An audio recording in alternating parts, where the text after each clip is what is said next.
Eh ouais, Corinne Charby. Ouais, on est bien content de l'entendre. Eh ouais. Ça passerait bien à 10 minutes. Il se vend près de 475 millions de piles et de chargeurs de piles chaque année en France. Et surprise, on en utilise de plus en plus.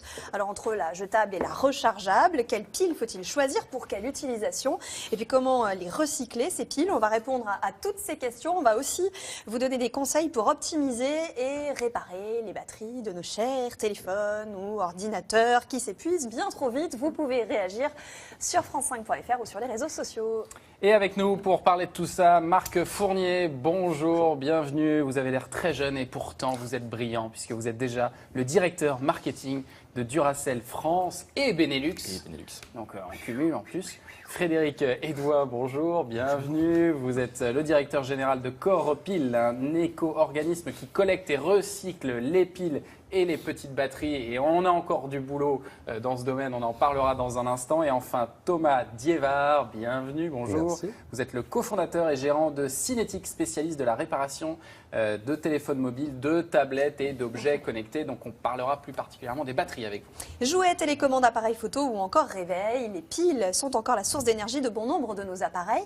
59 piles, on en compte 59 dans chaque foyer. Et aujourd'hui, on a le choix entre les piles classiques, c'est-à-dire les jetables, et les piles rechargeables qui sont encore assez marginales, vous allez le voir. Alors qui remporte le meilleur rapport qualité-prix? Réponse à l'issue du match orchestré par Fanny Chauvin. Piles rechargeables contre piles jetables, lesquelles ont le meilleur rapport qualité-prix. Le combat peut commencer. Et on débute avec un critère essentiel, le prix. Et sur le long terme, il n'y a pas photo. Les piles qui coûtent le moins cher, ce sont de très très loin les piles rechargeables. On a fait un comparatif pour une manette de jeu qu'un enfant utilise tous les jours pendant un an.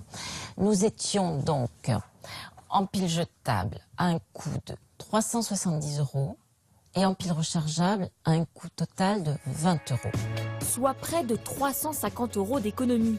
Alors un premier point pour les piles rechargeables, beaucoup plus économiques et écologiques.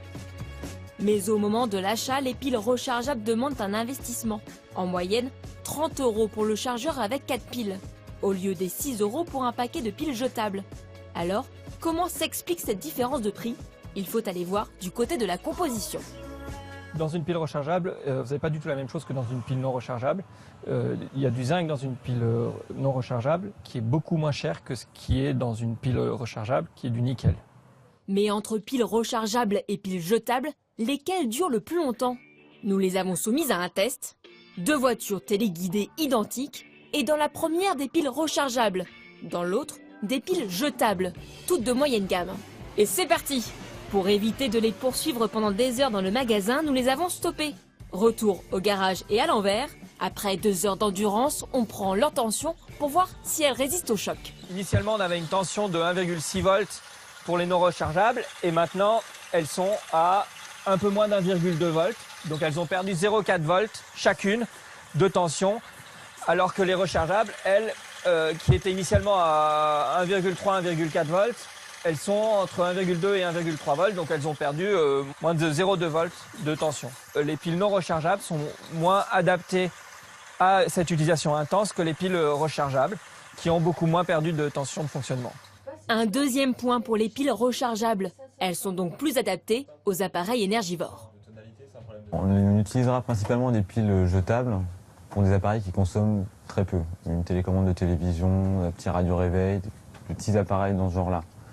Et plutôt les piles rechargeables sur des choses qui consomment énormément, qui ont besoin de beaucoup d'énergie, comme les jouets pour enfants, les souris d'ordinateur qui consomment énormément, les appareils photo. Là, effectivement, ça deviendra très vite beaucoup plus rentable d'utiliser des piles rechargeables. Mais quelles piles tiennent le plus sur la durée? Au bout de 2h30 d'effort, on constate les premiers signes de fatigue. Quand je m'éloigne, c'est la voiture avec les piles rechargeables qui s'arrête avant. Parce qu'en fait, les piles ont moins d'énergie, donc le détecteur ne capte plus le signal de la télécommande. L'expérience montre que les piles non rechargeables permettent une utilisation plus longue de la voiture. Mais l'avantage des piles rechargeables, c'est que vous allez pouvoir les réutiliser.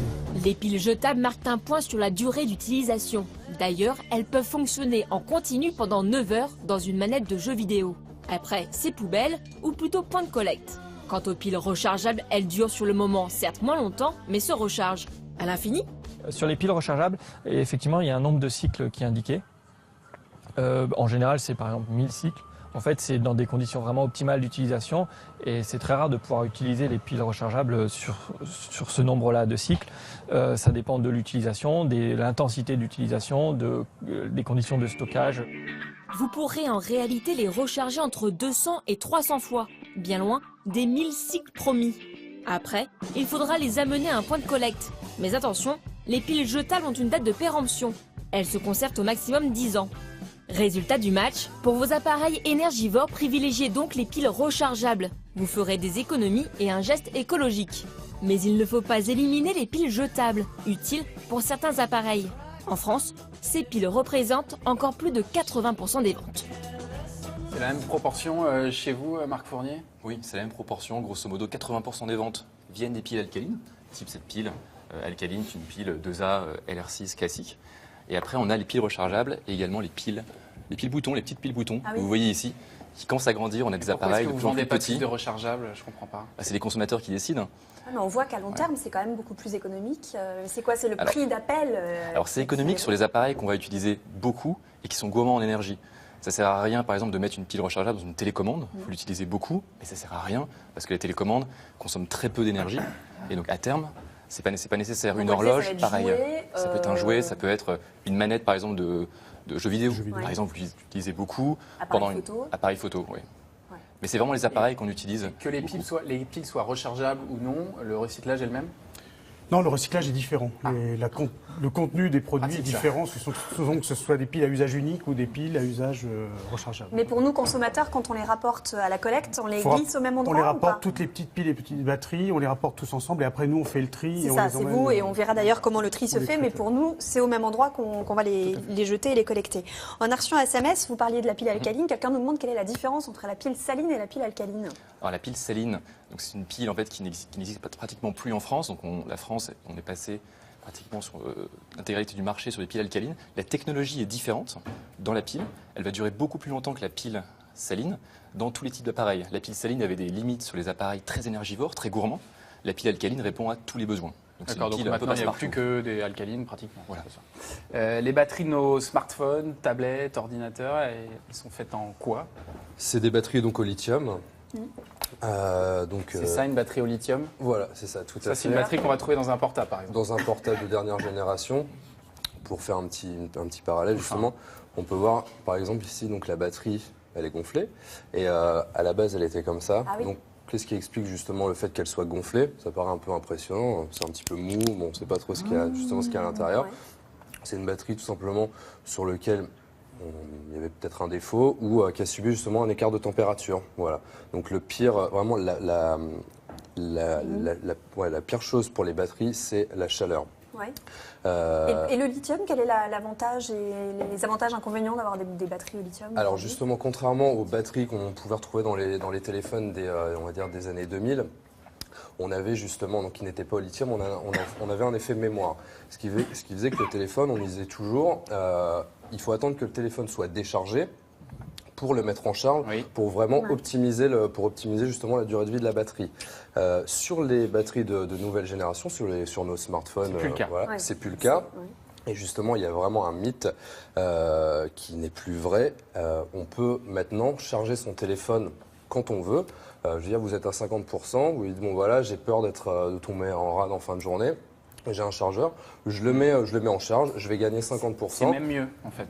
C'est même mieux. Ouais. Et justement, pour terminer là-dessus, une chose à éviter, et là c'est vraiment le plus important, c'est attendre que le téléphone soit Totalement complètement déchargé. déchargé. Ça, c'est vraiment le pire pour une batterie de téléphone portable. On disait que dans le sujet, on le disait il y a quelques instants, qu'il faut acheter ses piles plutôt en fonction de l'équipement, donc les rechargeables plutôt sur les appareils qui consomment beaucoup. Est-ce que vous avez autant de... La gamme est la même? Est-ce qu'il y a autant de formats sur les rechargeables et sur les jetables? Alors on a pratiquement les mêmes formats. Ouais. Après sur le rechargeable, c'est surtout les formats donc 2A LR6 et 3A LR03, donc c'est petits formats. Ouais. Après les formats C, D qui sont des formats plus gros comme celui-là, où la 9 volts sont plutôt présents surtout sur l'alcaline. Pourquoi il y a autant Ouais. de... C'est compliqué. Ouais, Pourquoi on n'a Pourquoi pas, il y a trouvé autant de pourquoi on n'a formats? pas trouvé un truc simple, genre 1, 2, 3 par Ouais. exemple? En fait, nous on est dépendant des appareils en fait. Ouais. on développe les piles qui vont dans les appareils. Il y a beaucoup de Et besoins. qui est-ce qui Donc, s'occupe de faire les normes LR6, LR03 qui est responsable On Appelez-nous le veut responsable. le coupable. il y a des normes internationales. Donc, C'est ça, c'est international. International. D'accord. On a reçu un autre message en préparant l'émission. Est-ce qu'il y a vraiment une grande différence de qualité entre une pile de marque distributeur et une grande marque? Vous allez forcément nous dire qu'il y en a une grande. Donc vous, sur la partie plutôt recyclage, est-ce qu'une pile de grande qualité, elle va mieux se recycler qu'une pile de marque distributeur? Alors, quand on parle de recyclage, on parle vraiment de matière, de contenant. Et en fait, quelle que soit l'architecture intérieure du produit, sa performance, on a des matières actives qui sont très similaires. On a beaucoup de zinc, du manganèse, du carbone pour les piles alcalines.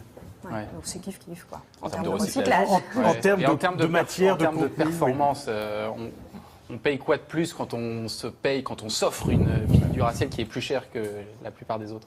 Alors, dans une pile Duracell, en fait, ce qui compte en fait pour la longévité de la pile, surtout, c'est le zinc qui est à l'intérieur. Donc là, j'ai une pile qui est ouverte. Qui est ouverte. Donc ce qui est à l'intérieur, c'est le zinc. Et plus vous allez avoir de zinc dans la pile, plus la pile va durer longtemps. Pour une raison simple, c'est quand vous achetez une pile, elle est à 1,5 volts pour ce format-là. Et au fur et à mesure de la vie de la pile, ça va diminuer. Plus la pile va être performante, plus vous allez avoir de zinc, plus ça va rester, ça va diminuer lentement et donc fonctionner plus longtemps dans l'appareil. Pourquoi? Parce qu'à partir d'un certain moment, la pile va s'arrêter de fonctionner dans votre appareil. Vous avez un appareil très gourmand, à un moment elle va s'arrêter de fonctionner, ça ne veut pas dire qu'elle est vide, juste il n'y a plus assez de volts Pour cet appareil-là. pour cet appareil-là. Ah, donc donc ça en fait, vous pourriez justement la mettre dans une télécommande, dans une horloge. Ça, les gens ne le savent pas. Et on avait lancé une étude. Il y a presque un tiers des piles qui sont jetées qui contiennent 40% d'énergie à l'intérieur. 40%? Ah oui. Parce que les gens ne savent pas. Donc, ce qu'on a par exemple sur nos piles Duracell, on a un petit indicateur que tout le monde connaît Oui. pour mesurer Permet la de savoir charge. si la pile est pleine ou pas. Exactement. Et en fait, ça mesure le voltage. Donc, vous pouvez voir s'il reste de l'énergie après. Ah oui. Et surtout, ne pas hésiter en fait à la mettre dans un autre Et à appareil. l'intérieur de votre gamme, vous avez des différences de qualité. Il y a certaines piles qui sont plus performantes que d'autres. Alors, on a la gamme Ultra Power qui dure plus longtemps et qui a le testeur de charge. Donc plus longtemps que Voilà. certaines de vos propres piles. Exactement. Donc on a la pile Plus Power et on a la pile Ultra Power. Donc Est-ce que on vous a- avez plus de zinc? il y a plus de zinc, exactement. simplement. Exactement. Et quelle va être la différence de prix La entre différence de prix. la moins grande Alors, puissance et la plus alors, grande? le prix qu'on recommande, après le distributeur est seul maître de son Oui. prix de vente, pour une pile, un pack de 4 piles sur Ultra Power, il est de 6,90 Ouais. et il est de 5,20 pour le pack de Plus Power. Après, on disait dans le sujet qu'il y a le marketing quand même qui est important sur le prix des piles, donc on paye aussi un peu le petit lapin. Oh, elles sont marrantes Les les pubs du pubs. petit lapin. Oui, certes, mais ça fait partie Non, du mais prix. c'est Ça pas nous fait pas marrer de payer cher. Non, la pile, en fait, il y a une vraie différence en termes de performance quand on regarde par rapport, quand on regarde la performance de la pile Ultra Power, par exemple, et savoir quand vous jetez des piles qui sont entièrement vides sans le testeur de charge, en fait, vous faites des économies en testant. En fait, c'est une pile qui coûte plus cher, mais à la l'arrivée, fin, d'accord. bout de ligne, vous faites une économie. C'est un argument, effectivement. Et alors, qu'est-ce qu'il faut regarder sur un emballage de piles pour avoir toutes ces informations-là? Parce que vous nous dites Plus Power, Ultra Power et tout ça, mais Sur la puissance, est-ce qu'on a des Où est-ce indicateurs qu'on le quand voit, on ne ça connaît pas grand-chose? Alors, sur les piles rechargeables, vous avez le milliampérage qui permet de guider. Et donc, c'est écrit sur le paquet. Et donc là, c'est assez clair. Sur la partie. quand il y a marqué par exemple 2000 mAh, Voilà, c'est ça des veut dire quoi, milliampères ça heure. Voilà, des Milliampères heure. Voilà, exactement. Et donc plus il y en a, plus la pile est puissante. Exactement. Donc ça, c'est pour le rechargeable. Pour la partie alcaline, il n'y a pas de D'accord. normes qui permettent en fait de comparer les différentes Ouais, il y gammes. a rien de particulier. Donc en fait, sur le packaging, on essaye justement de mettre en avant, par exemple, plus 40%, le numéro 1, pour essayer de montrer la montée en gamme avec les codes couleurs, avec les pictogrammes, pour Ouais. expliquer aux consommateurs. Et sur les... Pardon, mais tu veux les Non, je parler, me disais, il n'y a pas de pourcentage de zinc en fait. On ne pourrait pas Ouais. mettre le pourcentage de zinc qu'il y a dans la pile. Ce serait le plus simple. Effectivement, peut-être qu'on pourrait effectivement mettre pour comparer. Ça Je pourrait vais être une- donner l'idée. C'est pourrait ça. être une Je idée. vais appeler, Voilà. je sais pas, le Mais spécialiste. La Monsieur performance Duracell. en fait, d'une pile dépend aussi du type d'utilisation qu'on en a. Si c'est en continu, si c'est en discontinu, il y a énormément de cas de figure. Donc c'est difficile d'afficher uniquement une performance. C'est pour ça C'est un qu'on peu se au cas rattache par cas, aussi ouais. à des catégories de produits. À des... Ouais. Thomas Dillard, classifications. quand on achète un appareil justement avec batterie, cette fois-ci, un téléphone, appareil connecté, est-ce qu'on a des informations sur la puissance de la batterie? On peut Oui, le bien trouver sûr. ici Alors, des informations, oui, il suffit d'aller voir sur Internet, regarder les fiches Ouais, mais techniques. sur l'appareil lui-même. Ce qu'il faut savoir, c'est que si on prend par exemple deux téléphones avec une même batterie, justement, donc on parlait de milliampères, après, en fonction des caractéristiques du téléphone, forcément, l'autonomie sera plus ou moins bonne. Avec les téléphones, les derniers téléphones, on a des écrans qui sont toujours, de plus en plus grands, de plus en plus gourmands. Voilà, c'est ça. Donc, je veux dire, si on prend une batterie d'un téléphone il y a 3 ans avec une même capacité par rapport à un tient téléphone pas la aujourd'hui, route. forcément ça tiendra moins, c'est clair. Autre question de téléspectateur, est-ce qu'il faut changer toutes les piles d'un appareil en même temps et faut-il qu'elles soient toutes de la même marque? Oui, ça c'est important, c'est très important, les gens ne le savent pas. Mais il faut changer en même temps, pourquoi? Parce que si une pile est à moitié remplie et l'autre est complètement remplie, quand vous les mettez en circuit, ça va se mettre au niveau de la moins remplie. Donc l'appareil va moins fonctionner. Donc si vous mélangez différentes marques qui ont des technologies et qui ont un niveau de remplissage différent, ça va faire la Mais même chose. ça, la marque, ça joue pas beaucoup pour le coup. Si on prend 2 piles pleines, neuves, de 2 marques différentes. Non, parce qu'elles n'auront pas forcément la même composition à l'intérieur. Donc comme la composition est différente, en fait, le voltage, ça va jouer. D'accord. Donc il faut changer en même temps. Et par exemple, si vous avez 2 packs, même d'une même marque, un que vous avez acheté il y a 5 ans, qui était dans le tiroir, et un pack neuf, c'est pas idéal de mélanger. Et piles rechargeables, il faut forcément que le chargeur soit de la même marque également, vous allez nous dire? Non. Ça, non. Non, quand même pas. On peut mélanger. Après, nous, on s'assure que si on utilise les deux en combiné, on aura une meilleure performance. Mais vous pouvez tout à fait mettre une pile d'une autre marque dans un autre chargeur. Et comment vous faites lorsque vous remplacez la batterie d'un appareil? Parce que vous n'avez pas justement les mêmes fournisseurs que les fabricants, vous. Tout à fait. Alors nous, au niveau des batteries, donc il y a quand même des fournisseurs justement spécialisés dans la vente, dans la vente de batteries. Après, ce qu'il faut savoir, c'est qu'au niveau donc des batteries de téléphone portable, en fonction des marques, donc il y a, je ne citerai pas, mais il y a certaines marques où il est Vous pouvez y aller si possible. vous en citez 3, tout va bien. hein, mais- Pas de souci. Par exemple, si on prend, je veux dire, une marque, par exemple sur du Samsung, il est possible, je veux dire, de trouver des batteries Samsung officielles via des revendeurs agréés, il n'y a pas de souci. Après, via d'autres marques, comme par exemple la marque à la pomme. En effet, donc c'est une marque qui ne vend pas justement de batterie. Donc, il est possible, donc on a des fournisseurs qui nous fournissent donc des batteries qui vont être compatibles, où il faut faire très attention quand vous allez faire changer une batterie justement de téléphone portable. C'est que le magasin l'atelier qui vous change votre batterie soit bien sûr de la provenance de la batterie justement, et que les batteries respectent bien les normes. C'est vrai, mais d'un autre côté, il paraît, on dit que c'est un foutoir total et que des fabricants de cellules, il y en a que 3 au monde et que tout le monde rerape, bidouille, remettent leur packaging derrière et qu'on ne sait même pas que d'une production à l'autre, c'est même pas les mêmes qualités. Il y a certains dangers dans les batteries quand même, quand on les utilise dans des engins puissants, comme les cigarettes électroniques.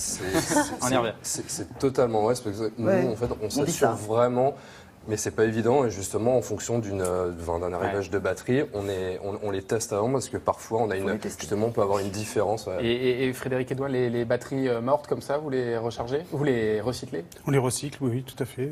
aussi Elles sont décomposées, on récupère pour l'essentiel par des traitements soit chimiques, soit de pyrométallurgie, donc on les fond pour sortir les métaux. Et ou les généralement, alliages. c'est nous qui les amenons aussi, parce qu'il faut parfois les séparer de l'appareil, ou c'est vous allez Tout à fait, récupérer, alors. chez un réparateur L'idée, c'est vraiment de sortir les piles ou les batteries des appareils, sauf dans le cas où les appareils peuvent être réutilisés, potentiellement, notamment dans l'économie sociale et solidaire. Ouais. Il peut être intéressant de laisser notamment les batteries dans les téléphones. Mais par contre, tout ce qui Dur est de les enlever souvent. machine-outils, des jouets d'enfants, ça c'est une petite batterie de tracteur d'enfants, batterie d'ordi. En général, d'ailleurs, la batterie, elle survit presque à l'ordi. Et donc, ça se recycle Ça tout à se fait. sauve. Il n'y a pas besoin de le laisser dans Et de la l'appareil. même manière, on les pose dans les mêmes points de collecte que pour les piles. Tout à fait. On les stocke chez soi, dans un cube à piles, dans un sac, ce qu'on peut. Mais on distribue beaucoup de cubes à piles notamment. Et on les stocke, on les rapporte dès que l'on peut, dans n'importe quel magasin ou déchetterie. On en reparlera sûrement. Tout de suite. Bah oui.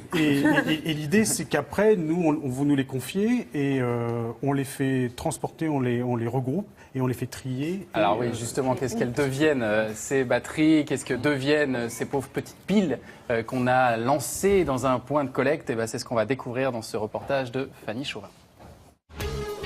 Et si derrière ces 10 piles se cachait une fourchette en inox? Pas de magie dans cette transformation, mais d'abord un geste simple. Il existe plus de 50 000 bornes en France pour collecter les piles et batteries usagées. Ces produits du quotidien représentent la part la plus polluante de nos ordures ménagères. En effet, ils contiennent des métaux lourds comme le nickel ou le mercure, présents dans les piles boutons.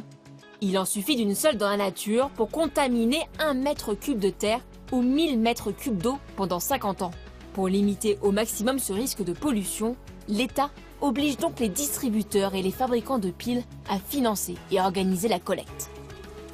Une fois que ces fûts sont pleins, nous contactons la société de recyclage pour un enlèvement. Il y a une fréquence d'un enlèvement de 2 fûts tous les 2 mois. Ces fûts vont peut-être être traités ici, à Dieuze en Moselle. Sur ce site, on recycle nos piles mais aussi nos batteries d'ordinateur ou de perceuses. Des objets que l'on peut valoriser à condition de ne pas les jeter dans nos ordures ménagères. Alors si une batterie, une pile ou un accumulateur est jeté dans une poubelle, elle va finir sa fin de vie dans le circuit des ordures ménagères. Et du coup, les deux possibilités vont être soit l'incinération, soit l'enfouissement. Et dans ce cas-là, on va perdre les matières valorisables au sein de ces piles et accumulateurs. Alors quel est le procédé pour recycler du nickel ou de l'aluminium? Première étape, le tri. Toutes les piles n'ont pas la même composition et donc elles ne se recyclent pas de la même manière. Ici, cette machine sépare les piles et les piles-boutons. Ensuite, Marie-Paul, à l'œil de lynx, sépare les piles en fonction de leur composition. Tout se fait manuellement. Grâce à la séparation des différentes catégories de piles et accumulateurs par couple chimique, on va pouvoir avoir des process sécurisés en aval du tri et des matières de qualité en fin de process qui vont pouvoir être remises sur le marché pour faire de nouveaux objets. Après le tri, chaque famille de piles est broyée dans ces machines. Elles sont déchiquetées, en ressortent 3 matières. Donc la première fraction que l'on récupère, c'est le papier plastique qui est en fait dû à l'emballage, à la coque extérieure de la pile. La deuxième fraction va être la partie métallique. Donc ça va être la coque extérieure de la pile ou de l'accumulateur. On va récupérer de la ferraille qui va être recyclée. Et la dernière fraction, qui est la partie active de la pile, qui s'appelle dans notre métier la black mass, qui va être récupérée ici. La black mass, c'est un peu leur or noir. Cette poudre contient tous les métaux lourds des piles et des batteries. Prochain objectif, isoler un à un chaque métal. Et ça se passe à l'extérieur. Dans ces bassins, on mélange la poudre noire avec des réactifs. Et comme par magie, ou plutôt grâce à une formule chimique tenue secrète, chaque matériau va pouvoir être isolé, transformé sous forme solide, puis extrait dans cette machine. C'est du nickel qui est sous forme de gâteau. Voilà. Et le gâteau, c'est ce qu'on obtient sur l'étoile ici. Oui, là, comme ça. Le nickel, mais d'autres métaux comme l'aluminium ou le cuivre sont extraits par le même procédé. Lors de cette dernière étape, ils deviennent des gâteaux revendus à des industriels. Ce nickel va être renvoyé vers des installations permettant de refaire des objets, de refaire du ferro-nickel, de refaire des aciers inoxydables et derrière avoir de nouveaux objets qui vont être des objets de la vie du quotidien comme des couverts, des couteaux, des fourchettes ou peut-être même des pinces ou des grilles à barbecue. Grilles de barbecue mais aussi satellites ou carrosseries de voitures. Les composants de nos piles peuvent se retrouver partout autour de nous, à condition de les ramener à un point de collecte. Car seulement 40% de nos piles sont recyclées, l'Union européenne impose l'objectif de 45% d'ici la fin de l'année. Allez, 5% encore d'ici la fin de l'année. Qu'est-ce qui manque pour atteindre cet objectif de la pédagogie, d'autres points de collecte? Il manque en fait de la discipline. Alors c'est peut-être pas forcément le plus facile. On est déjà très bon en France puisqu'on est à 40%, donc 4 piles sur 10 sont collectées et recyclées chaque année. Certains pays d'Europe arrivent à...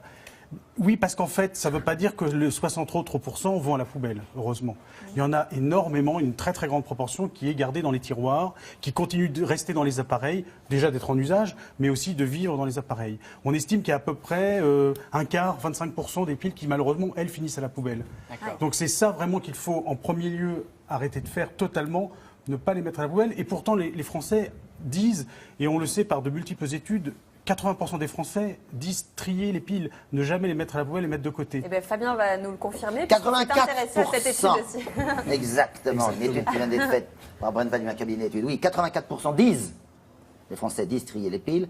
79% seulement affirment les rapporter dans un point de collecte. On les garde chez nous, en fait. Alors, ça.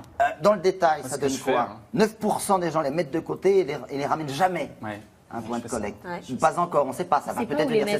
Ça, c'est le cas Thomas Hill. Je ne sais pas où est mon point de collecte, alors je les garde chez moi, je les accumule, j'en ai plein.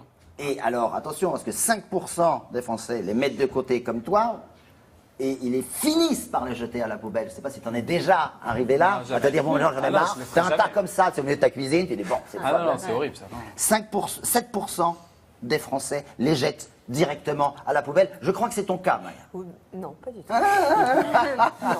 Non, Peut-être toi, il y en a c'est une qui a Gérard fini à Michel. la poubelle par accident, mais non. Par accident, Non, pardon. non. Vous Mais avez nous- confondu avec Gérard. Le profil est assez similaire, excuse-moi. Mais oui, Thomas dit qu'il ne sait pas où sont les points de collecte. Il y en a 50 000 quand même en 50 000 en France. Alors, pour faire simple, tous les magasins, tous les points de vente sont obligés de les reprendre.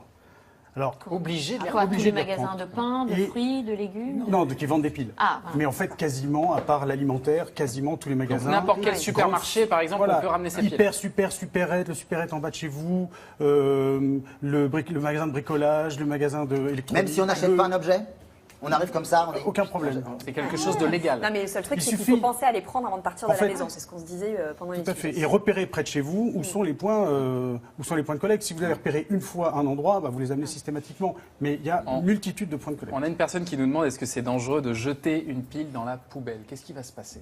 Alors, c'est plus vraiment dangereux parce qu'il n'y a plus de mercure dans les piles, dans aucune pile, y compris dans les piles boutons. Il y a éventuellement quelques métaux lourds dans des rechargeables, mais qui sont une fraction très très faible. Donc il n'y a pas un énorme danger environnemental de toxicité. C'est plutôt un gâchis en fait, c'est ça? Il y en a, voilà, il faut éviter, il faut prévenir tout risque de toxicité, mais surtout, il y a plus de la moitié, il y a plus de 50% de la matière qui est des métaux qu'on récupère et qu'on n'a pas Qui du manque coup à par extraire. ailleurs. Ouais. Et il va manquer de plus en plus de métaux à extraire. On parle du cuivre, il y en a un tout petit peu dans les piles, mais il y a surtout à venir le zinc, le manganèse, les aciers. Tout ça, ce sont des denrées des métaux, des matières qu'il va falloir de plus en plus récupérer dans nos mines urbaines, chez nous, pour éviter d'avoir à les extraire. Parce que l'extraction coûte de plus en plus cher et très intensive d'un point de Il vue n'y a aucun danger environnemental. non plus si la poubelle commence à chauffer en plein soleil l'été et qu'il y a des piles dedans qui s'entrechoquent, tout ça. Pour rassurer simplement le... Non, mais parce que quand on dit qu'il y a une pile qui fuit, qu'est-ce qui se voilà. dégage? Alors c'est quoi qui part? Souvent, sur les plupart, c'est du chlorure de zinc. C'est alcalin, une petite réaction, mais voilà, il faut éviter de se maquiller avec ça, mais vous lavez les mains, il n'y a aucun problème. Et quand on met ça dans la poubelle jaune, la poubelle recyclage, qu'est-ce qui se passe? En Ça va fait, être trié, alors, on travaille beaucoup avec tous les opérateurs. C'est pas le flux principal. Il faut vraiment les apporter dans un flux dédié. Ça évite toute perte. Mais il y a certains accords avec les emballages pour éventuellement récupérer les fractions non adéquates, les fractions intrusives. Si on retrouve des piles dans un tiroir justement et on se dit là, ça fait combien d'années que je les ai là, on peut les recycler jusqu'à combien de temps après l'achat? Aucune limite d'âge. Non, ça c'est pour la performance, la date de fraîcheur. Mais vraiment, les piles, c'est des métaux. Une fois en plus que la réaction chimique a eu lieu dans le produit, ils sont inertés. Donc il n'y a vraiment aucun problème. On récupère la matière active qui est en fin de vie. Et sous forme d'alliage, sous forme de métaux purs. Et c'est vraiment de la ressource qu'on récupère. Pour illustrer, avec les piles, on fait des toitures, on fait des gouttières, on fait des glissières de sécurité d'autoroute, on fait des bornes de circulation. C'est les inox qui On vont... fait des piles aussi. On fait aussi des piles dans certains cas. Certains zincs purifiés peuvent retourner dans les piles. Avec pas mal de métaux, notamment qu'en fait, le plomb, on retourne dans la batterie. C'est ça qui est amusant, c'est qu'on le voit, hein, vous avez tout, vous broyez tout en fait. Hein. La pile, elle n'est pas démontée. Le plus souvent, ça devient une pâte, quoi. Ça devient ça. Hein. Voilà, le plus souvent c'est broyé. On extrait ce qui n'est pas intéressant, comme qui va être brûlé, mais bien filtré pour éviter toute émanation toxique. Donc on extrait les papiers, on met de côté tout ce qui est magnétique, donc les métaux, les métaux type fer, acier, et puis tout le Ils sont reste. triés dans l'eau, c'était assez fascinant de voir ça dans Voilà. le sujet. Alors- Est-ce que tout est trié en France? Tout est trié, pour la grande majorité, trié en France ou vraiment aux proches frontières, puisqu'en fait, on est vraiment sur un marché européen. La France est un des bons élèves en Europe, pas le premier, mais pas le dernier non plus. Et l'Europe est une des rares régions du monde qui collecte et recycle ses piles, d'où l'objectif européen de 45%. Ouais. On s'est même fixé, nous, d'aller le plus vite possible d'ici 2020 à 50%, une pile sur deux. Bon, c'est un Ce objectif. sont les Allemands qui recyclent le mieux, non, comme d'habitude? Ils sont pas Et mauvais. non. Oui. Ah non? Et non. Les Scandinaves. bien. Non Les plus. Belges. Les Suisses. J'adore ce jeu. Alors les Belges sont bons, les Belges sont bons, les Suisses sont très ça. très bons. D'accord. Et autre question de téléspectateur, est-ce qu'une pile de mauvaise qualité peut endommager un appareil? Si la pile fuit dans l'appareil, oui, l'appareil peut être endommagé. Parfois, il peut être récupéré en nettoyant bien, mais il peut être endommagé. Il y a un risque quand même. Ouais. Petit conseil qu'on peut donner justement pour ménager un peu sa batterie de téléphone cette fois-ci. D'abord, est-ce qu'elles se valent toutes les batteries en termes de qualité selon les marques? Ouais, hein. Toujours oui, en fait, tout dépend après de l'utilisation. Après, sans vouloir voilà, généraliser, on peut considérer que les batteries d'une marque à une autre, voilà, sont équivalentes. Non, non, tout à fait.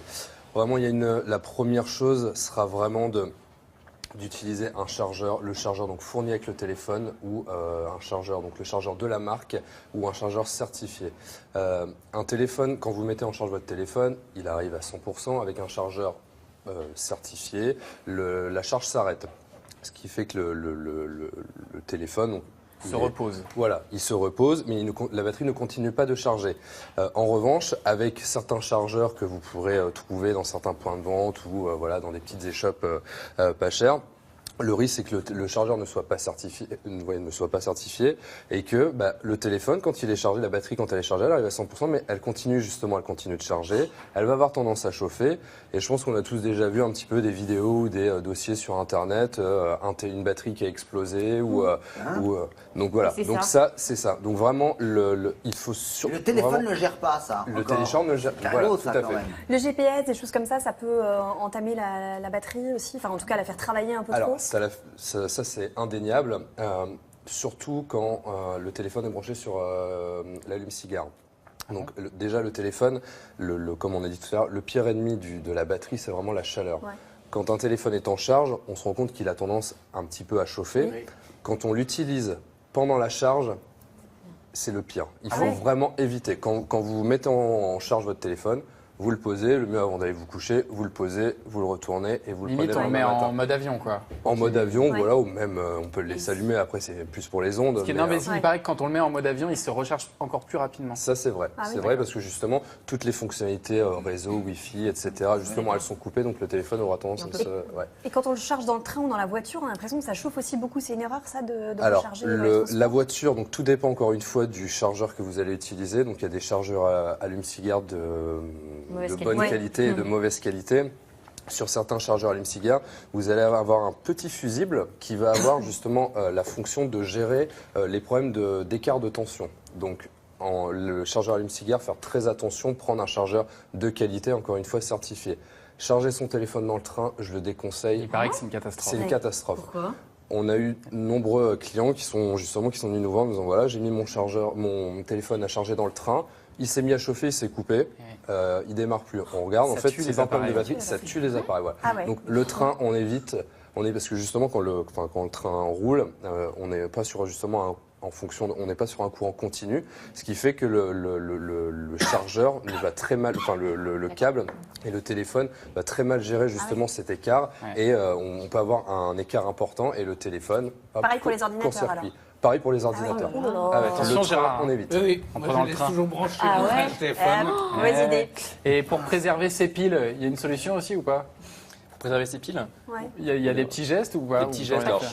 Alors, pas de chaud, la chaleur est l'ennemi de la pile, l'humidité, également les chocs. Donc, c'est les trois éléments qui vont influencer la longévité de la pile, parce qu'une pile dans le tiroir va commencer à se décharger au fur et à mesure. Et en faisant déjà attention à ces trois choses, on maintient donc il ne faut pas avoir forcément trop de piles d'avance et les stocker comme ça dans un endroit chaud. Après, elles vont durer longtemps, parce qu'en gros, on garantit qu'elles vont durer 10 ans. Au bout de 10 ans, on garantit 80% de la charge. S'il n'y a pas eu de changement de température, d'humidité. Et dernière petite question, les piles écolo, ça existe ou pas? Les piles bio? On a des piles rechargeables, on a des piles alcalines, des piles rechargeables. On a les deux offres. Les piles à eau ou les piles à bois ou les piles à... Non, on n'a pas encore vu. Non. Il va falloir bosser un peu. Les piles sont très standards. Dans un même contenant, ça existe depuis des dizaines et des dizaines d'années. Elles sont de plus en plus performantes. Donc c'est quand même un premier geste environnemental. C'est que dans une même matière, pour un même voltage, elles ont délivré de plus en plus d'énergie. Et nous, cette énergie-là, on la recycle. C'est ça qui et effectivement, c'est super simple de la recycler et c'est bien aussi de voir ce qu'on peut en faire. Et en l'occurrence, beaucoup de choses. Donc, on a appris pas mal de choses, notamment sur le recyclage dans ce dossier. Merci beaucoup d'être venu sur ce plateau. Merci à Apolline Men qui nous a aidé à préparer ce dossier.